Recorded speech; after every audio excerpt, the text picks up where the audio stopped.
All right, welcome back everybody to Cambridge Inside Out. I'm Robert Winters and I was born yesterday, and next to me is Mr. Patrick Barrett.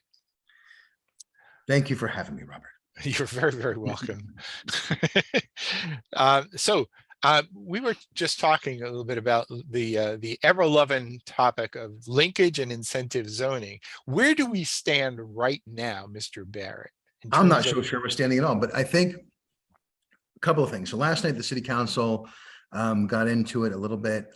Mark McGovern proposed an amendment that would have adjusted the 30,000 square foot exemption that Councilor Azim had introduced a few weeks prior, and put a cap on that for buildings only 60,000 square feet. So if you're building a building that's 60,000 square feet or less, the first 30,000 square feet would be exempt from the incentive zoning fee. If you're building a building that's 60,000 square feet and 1 foot above, you pay the entire 60,000. Right. So this is trying to carve out for the sort of more modest scale development. So what I have been trying to push with these guys is that there is no incentive zoning building really between 30,000 and 150,000 square feet. You've had two buildings that on their list that were 47,000 and change, but those buildings were built at a time that the linkage rate was like $13 and $14, not even close to where it is now.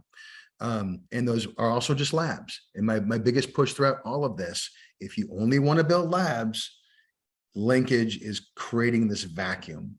And the more you raise the fee, the more you push other uses out of viability in terms of its financial, really financial viability. And actually, I want to just comment and say that, I mean, it's, every once in a while, I think some of the elected officials can be educated, Yeah. and I have to, speak well of Burhan Azim here, in that he seems to sort of be getting a lot of, at least on this issue, pretty clearly. Not just Burhan, I think they're all at least open to this notion, because I think prior to this conversation, the idea of amending inclusionary was like third rail, can't talk about it. The Affordable Housing Trust rules over all. If any city councilor doesn't vote for this, they'll be seen as being anti-housing or anti-affordable housing, and a thousand years of darkness. Now, I mean, my goal throughout this entire thing was just to get it on the table and on the record how we're doing this. That the incentive zoning rate, the methodology used for it, looks at a restaurant or looks at a music hall or looks at a movie theater as being more impactful on the cost of housing than all these labs we're building. And to me, that's ridiculous. And but the net effect is that the structure as it is, and it would become even more so if they simply were to jack up the rates, is that it's basically incentivizing a move toward the construction of labs. And again, some of the counselors then come back, like Dennis Carlone and others, and they say, well, we'll just start banning labs. They have more of a command and control mentality about everything. So if we're going to do is going to have unintended consequences, we'll simply, raise that. But in Dennis Carlone's defense, that sounds like an attractive option. But what he doesn't realize is that most of Cambridge is already built. I like to say there's lots of land in Cambridge, there just happens to be stuff on it. But in order to incentivize the development that's contemplated by things like Envision, C2, K2, all these planning studies we've ever done, we're going to have to incentivize development, whether it be residential housing, but also all the amenities that go along with that, because housing alone isn't enough. We need to also plan for how people live and how they use the city. So when you ban, like in Central Square, they're planning, like this is like the crazy part of it all, is like the city council brings forth a lab ban. At the same time, they're talking about the linkage fee, which is only supported by labs. So there's a real cognitive disconnect on that entire subject. But in terms of last night, they tabled the amendment because there's some discussion now about the second leg of the amendments that Burhan had brought 2 weeks ago that would exempt existing square footage. What I think people are sort of ignoring is that in the zoning right now, existing buildings really aren't going to be incentive zoning projects. There is a line in the ordinance that talks about renovation and substantial reconstruction, but that has to do with structural issues. You really have to be changing the building physically for that to trigger linkage. what we're suggesting is that if I have a 40,000 square foot building that's not net zero, guys, and it uses gas and, you know, ruins the world and blah, blah, blah, blah. And the better result is to build a new building, then I shouldn't be penalized for the existing square footage on that site. Because if I just renovated the building, I'm not paying linkage. But if I knock it down, I am. That makes sense?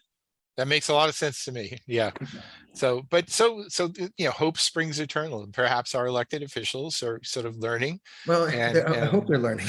Yeah.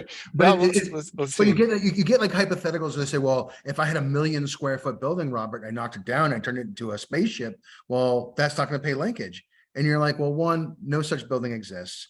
There's probably a handful of buildings that might even be 100,000 square feet that are existing, but there's a way to handle that too. Put a cap on the exemption, look at it in its totality, actually do a study and figure out how many buildings it's really going to impact. But right now, the result is I can take a 60,000 square foot building, convert it to a lab tomorrow, not pay a dime of linkage. Yeah. Which, I mean, well, you know, I'm fine with that, but it doesn't seem like that's what they intended. You know, the incentive zoning ordinance, except for the relative the changes in the rates, was something that was crafted 30 years ago, right? And you know, it's like a lot of ordinances. They need to be revisited and possibly modified, and just, you know, rethought about things. That's also an issue in terms of 2019, because as you remember, 2019, you and I were taller, more handsome, stronger. We could bench press like 400 pounds, and the pandemic came, and now we look like this. I know, I know. And it's road to ruin. That's it. Yeah. But the council is not contemplating those changes. So like, well, actually, let me give you this is not related to linkage, but it's sort of analogous in a way. So there was a city council order at the most recent city council meeting, not last night, that was made subject to the charter right, had to do with something which I thought was simple and sensible and modest. It had to do with, there's a little booklet that the city put out about, you know, sort of bike and pedestrian and auto and driving safety. Just this, I think it's called something like a street code or something like that. Yeah, right? that got a little heated. And it was sort of interesting. I looked at that and I go, well, how much more benign can you be? Like, let's take a look at the information we've given out here about safety and transportation, which was written a good while ago, before we had protected bike lanes, before we had white posts, before we had people going around on these little floating boards and high-speed scooters, you know, hidden behind parked cars. Give me some Back to the Future vibes there. Yeah, and also before they were cars that run absolutely silent because they're electric, right?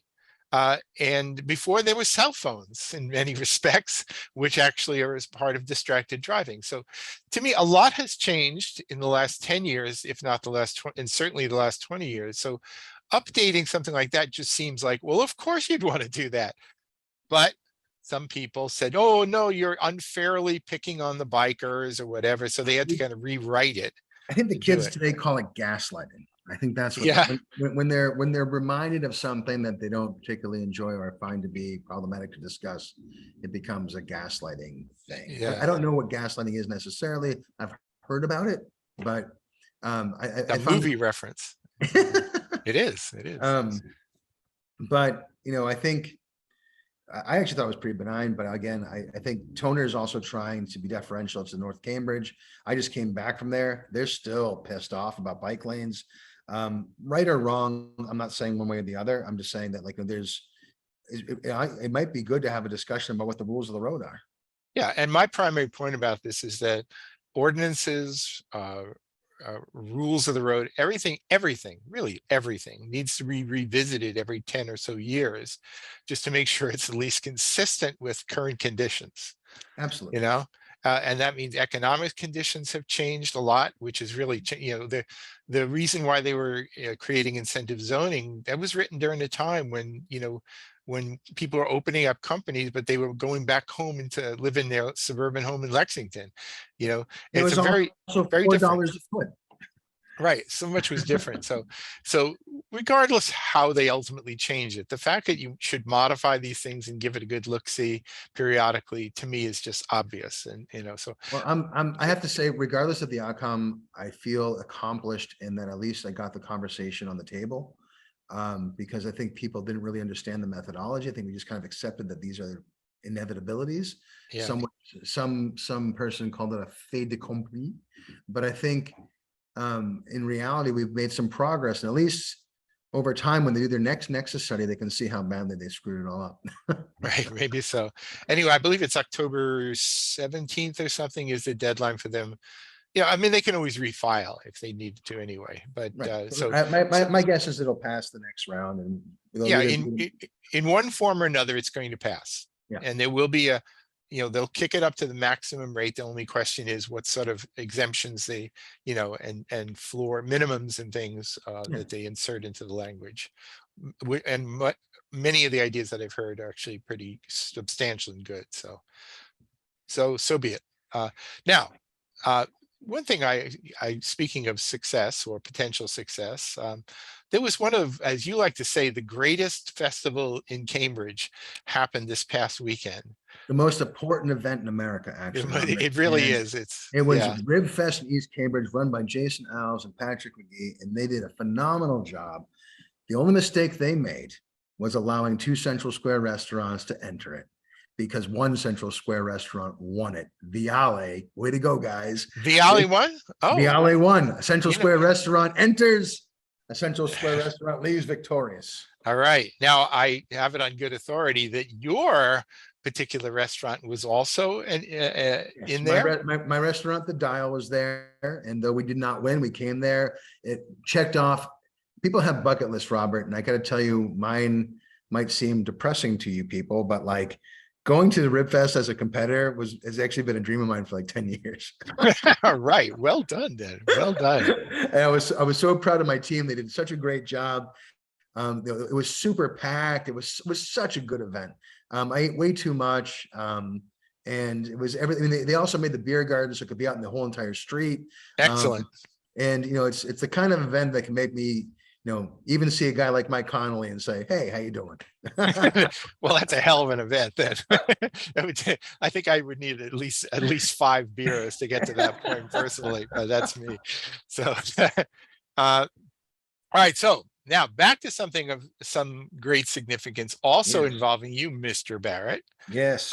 Is that in addition to being a newfound political pundit like me, you are also a property owner and property developer who is involved now in a significant project in Central Square involving I can't be more excited about it, Robert, but I'm sorry to cut you there. Go ahead.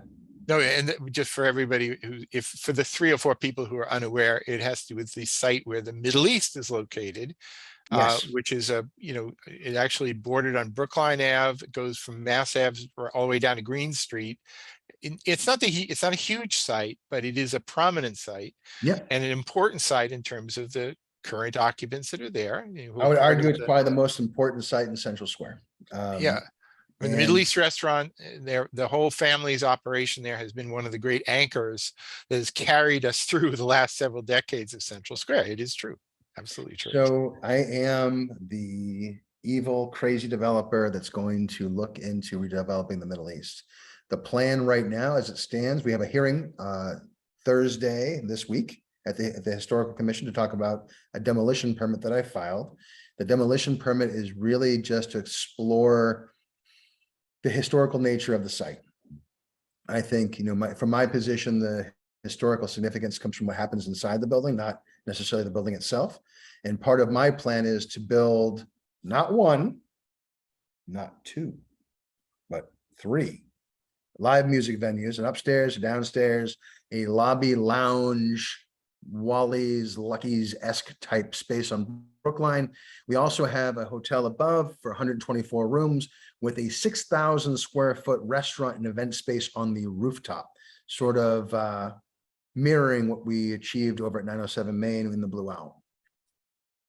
This is actually pretty interesting, I have to say. It's going to be, it's a challenging site. It's going to be difficult to do, but part of the plan is, and this is part of my relationship with the Sater family. We've known each other for a very long time. I would not do this in a million years if it didn't mean bringing back the Middle East.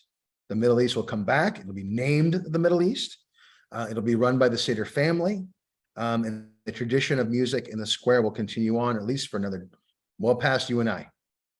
I'm a person who is occasionally, actually more than occasionally, prone to nostalgia.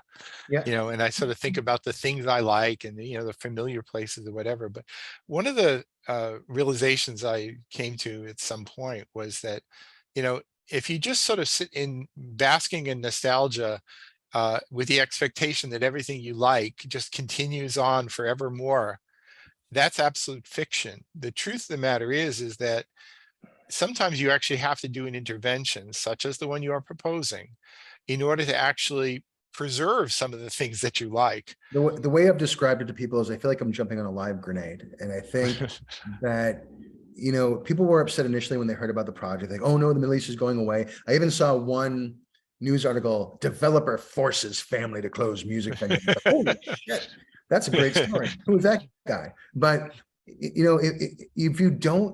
if I don't do this, if we don't do something to preserve that use and to build it out and to make it functional for another couple of decades, because Joseph and Nabil are not going to live forever as much as we would like them to. And also, we can't force them to run their business even into retirement. They need to be able to pass the baton to the next of kin. But we need to make sure that those spaces can be financially viable. And I think in the case of the Middle East, currently, we're going to make it, dig it down so it has the proper head heights, proper clearances, ADA accessibility, proper, fire rating, all the things that you need in a modern venue, plus ventilation. Modern ventilation to actually flush the air in and out of the space so it's fresh, so you have proper air cyclings, and then soundproof the bejesus out of it so we can put some hotels on top of that and bring people into the square to become that entertainment district that I know we are. Right. No, it's so, again, I'm not going to pass judgment here on this here, but to me, I as I was mentioning, the notion that things that you love just stay forever without doing it, because and I have to say something here, which is the value of having somebody who's connected to the square be the one who's going to be putting the shovels in the dirt. I'm checking off a lot of boxes, Robert. If Ribfest was like on my bucket list of things to do as a high watermark achievement, this is like a dream beyond my dreams. I never thought in a million years I'd have a chance to do this. I played there as a teenager. I played there as a young adult. The last time I played there was when I was 34 at the WBCN Rock and Roll Rumble. I've been to a few rock and roll rumbles going back to the late 1970s. I met my wife at TT the Bears. There you go. When I was bartending a few blocks down at the Asgard, I'd go and I'd listen to shows and I'd play in bands. That's how I met a fellow who I played guitar with, which eventually became the band I met my wife. A lot of pivotal events in my life, as I'm sure many people, took place in that building. Right. And just to be really, really clear, is that the likelihood, let's say 10 years or less from now, were there not to be some more creative way to handle a situation like this here, would be the property would change hands eventually, probably be owned by some big real estate holding company who would be funded by pension funds and things like that. And they would basically be going for highest profit. I'm no saint, Robert. I'm not doing this for free. I'm not doing it because it's, I'm a charity case, but like tying back into the conversation we just had about linkage, financial viability, the only thing on this site that actually really makes financial sense, the highest and best use, as we call it, would be a lab. And I know lots of people are looking at that. And I think it would be difficult to do on that site because the people would rise up and destroy them, and I'd help them do that. But it's a single story building. It's next to the T. It's on Mass Ave, and adding, making a 6-story structure with the things that I'm talking about. You look at 907 Main and people are like, oh, do we need more hotel? I'm at 100% occupancy for the past month and a half.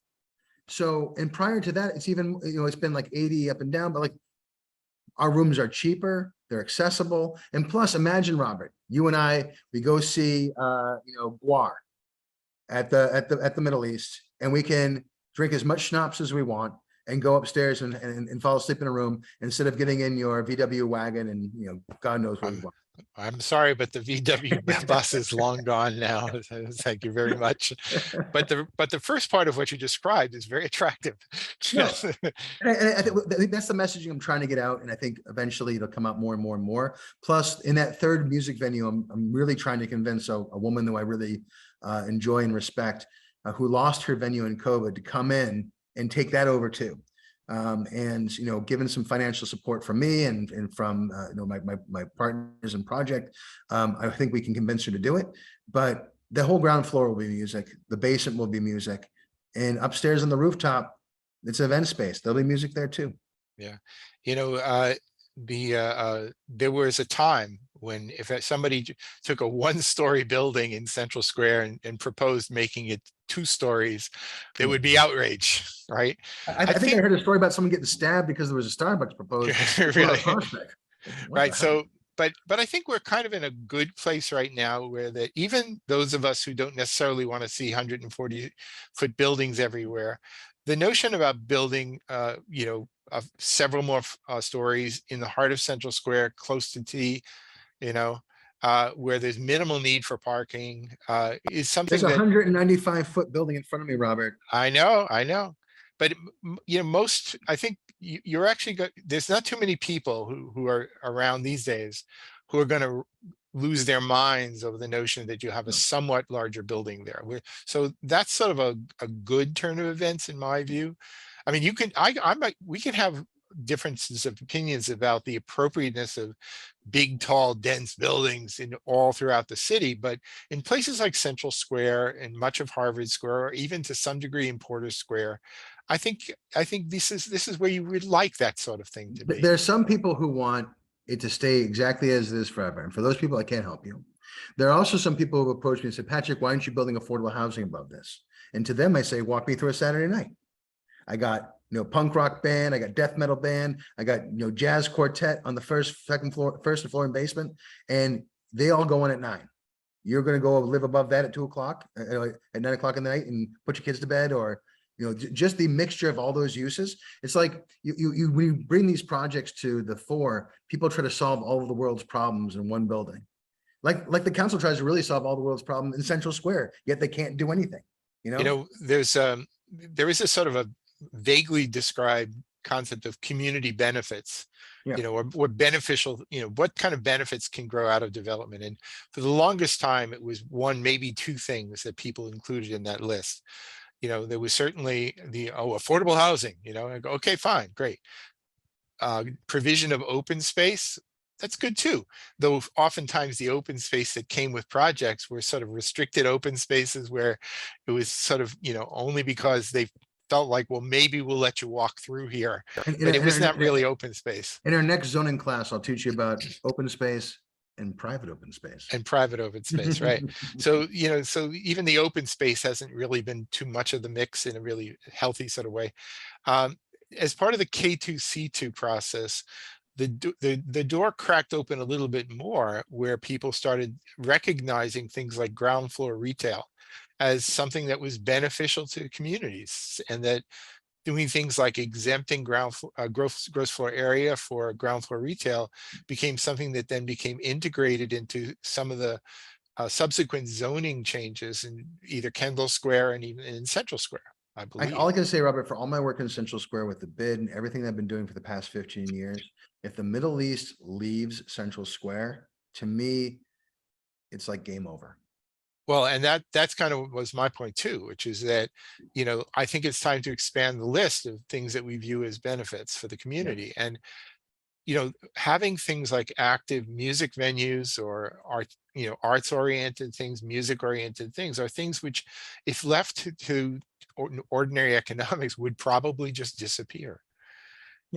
So it almost becomes required to start to think of those things as community benefits in the same spirit as we think of things like affordable housing or open space or ground floor retail, as things that we want. And if we can find incentives to make sure that those things are either preserved or added or created, I think that's kind of how we have to start thinking. So my development process, I look at the ground floor retail in every project I've ever done as amenity retail. It's an amenity. I'm not there to jack my tenants. I'm not there to make life untenable for them. They're there to enhance the streetscape. They're there to enhance the livability, like a Toscanini's or a Praline. They're there to serve the community and to be a benefit. And the takeaway there is what I'm doing above those units on the floors 2, 3, 4, and 5. That's what pays the bills. Yeah. That ground floor retail, the Middle East, that does not.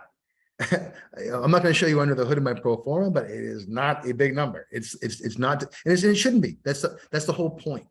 But see, that's a mindset. That's a kind of a paradigm shift that needs Well, to I'm be. a little bit, Yeah, but the thing is that more property owners around the city need to start rethinking their notion about, where the, how the money Robert, flows. Who MIT gets this.